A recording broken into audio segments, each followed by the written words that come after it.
तो सबसे ज़्यादा जो प्रवासी मजदूर निकल के आते हैं ना, वो बिहार से निकल के आते हैं।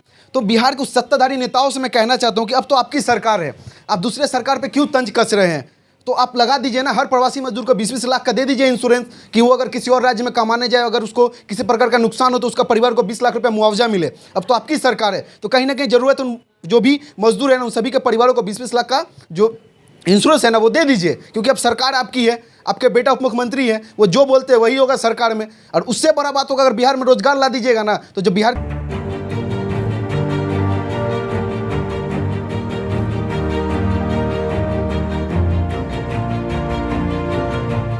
ने लगातार कुछ दिनों से देखा है कि उत्तराखंड के एक टनल में लगभग 40 से 50 आपके प्रवासी मजदूर फंसे हुए थे। टनल का काम चल रहा था, उसमें फंसे हुए थे।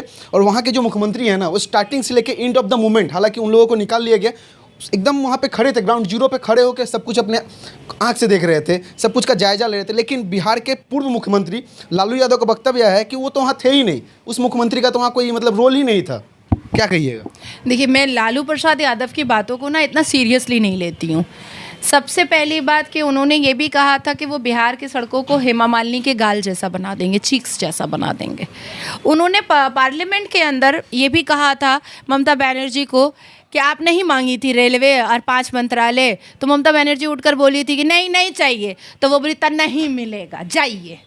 तो मैं लालू प्रसाद यादव के किसी भी स्टेटमेंट को मैं सीरियसली नहीं लेती हूँ। मैं उनके स्टेटमेंट को कॉमेडी के हिसाब से लेती हूँ कि अगर मैं 24 घंटे में 22 घंटा काम की हूँ, तो चलो थोड़ा सा लालू प्रसाद यादव का स्टेटमेंट सुन लो तो थोड़ी सी हंसी आ जाएगी, शिनचैन नहीं देखना पड़ेगा, टॉम एंड जेरी नहीं देखना पड़ेगा।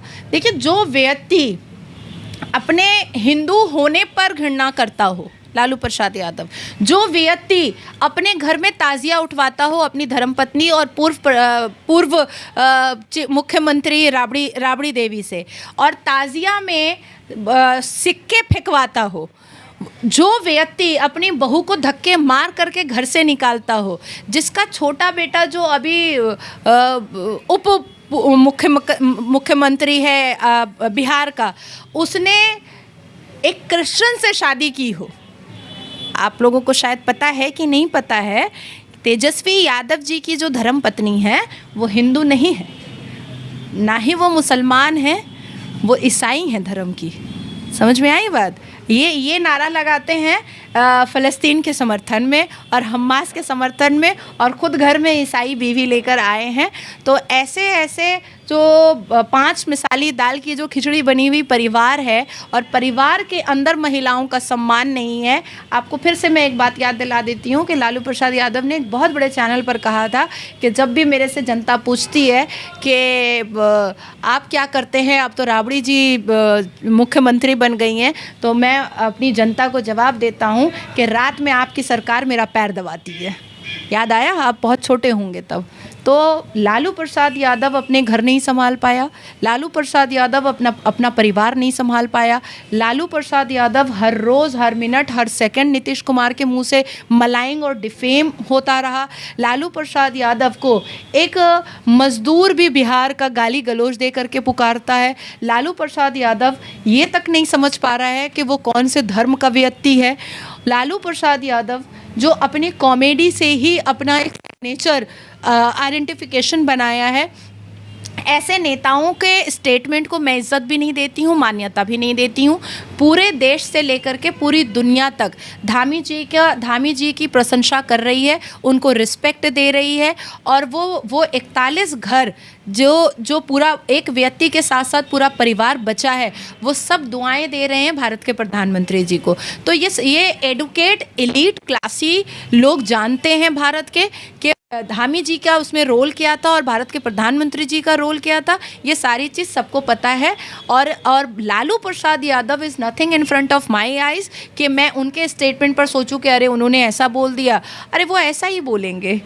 कहीं ना कहीं अगर देखा जाए ना, तो सबसे ज़्यादा जो प्रवासी मजदूर निकल के आते हैं ना, वो बिहार से निकल के आते हैं। तो बिहार के उस सत्ताधारी नेताओं से मैं कहना चाहता हूँ कि अब तो आपकी सरकार है, आप दूसरे सरकार पे क्यों तंज कस रहे हैं? तो आप लगा दीजिए ना, हर प्रवासी मजदूर को 20-20 लाख का दे दीजिए इंश्योरेंस, कि वो अगर किसी और राज्य में कमाने जाए, अगर उसको किसी प्रकार का नुकसान हो तो उसका परिवार को 20 लाख रुपया मुआवजा मिले। अब तो आपकी सरकार है, तो कहीं ना कहीं ज़रूरत उन जो भी मजदूर है ना, उन सभी के परिवारों को 20-20 लाख का जो इंश्योरेंस है ना, वो दे दीजिए, क्योंकि अब सरकार आपकी है, आपके बेटा उप मुख्यमंत्री हैं, वो जो बोलते हैं वही होगा सरकार में। और उससे बड़ा बात होगा अगर बिहार में रोजगार ला दीजिएगा ना, तो जो बिहार के प्रवासी मजदूर है ना, वो बिहार छोड़ के ना किसी और राज्य में कमाने नहीं जाएंगे। कभी टनल में फंसते हैं, तो कभी तमिलनाडु में मार खाते हैं, तो कभी तमिलनाडु में किडनैप होते हैं। ये सब चीज़ को देखने के बाद ना शर्म आना चाहिए तमाम उन सत्ताधारी नेताओं को ना, जो बैठे बैठे ना विधानसभा में सिर्फ आवाज़ उठाते हैं बिहार के लिए और बिहार के मजदूर के लिए, लेकिन ग्राउंड जीरो पे अगर देखा जाए ना तो सब अय्यासी करते हैं और सिर्फ पैसा कमाने का चक्कर में रहते हैं। बिहार के उप मुख्यमंत्री अलगे मतलब अपना परिवार को लेकर खुशी मनाते रहते हैं। बिहार के जो पूर्व मुख्यमंत्री लालू यादव, वो दूसरे सरकार पे तंज कसते हैं, लेकिन प्रवासी मजदूर को लेकर ना कोई आवाज़ नहीं उठाता। कोई ये नहीं बोलता विधानसभा में कि बिहार में हम रोजगार लाएंगे, बिहार में फिर से चीनी मिल चालू करेंगे, बिहार में फिर से नया नया मिल लाएंगे ताकि बिहार के लोगों को रोजगार मिल सके। अनुरोध रहेगा बिहार के उन सभी लोगों से आवाज़ उठाना सीखिए, आपकी आवाज़ को दबाया जा रहा है। जय हिंद।